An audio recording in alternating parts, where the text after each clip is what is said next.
First of all, we will introduce ourselves. Hi, I'm Angelo Joy F. Tim Franco, and this is my partner, Cesar Luis D. Soto. Now we are to teach you how to make a volcano and how it's erupt. First, we will going to do the volcano. These are the things that we need so that we can make a perfect volcano.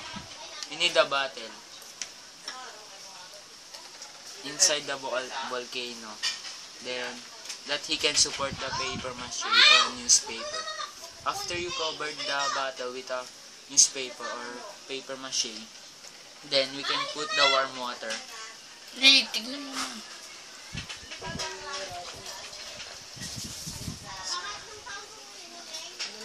Iubos yan pa. Warm water produce better reaction than the cold water. After that, put dishwashing liquid.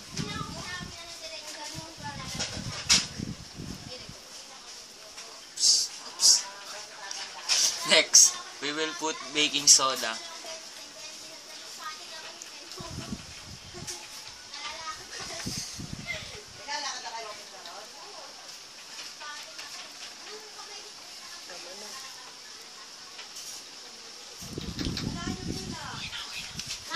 When you're ready to start the eruption, put vinegar into volcano. You can color the vinegar with color food if you want to put.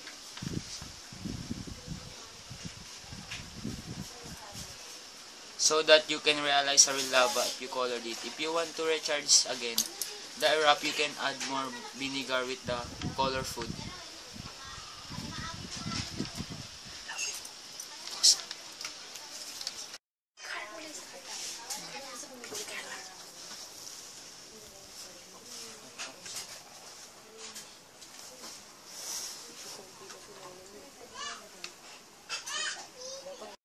Thank you for watching. See you next time.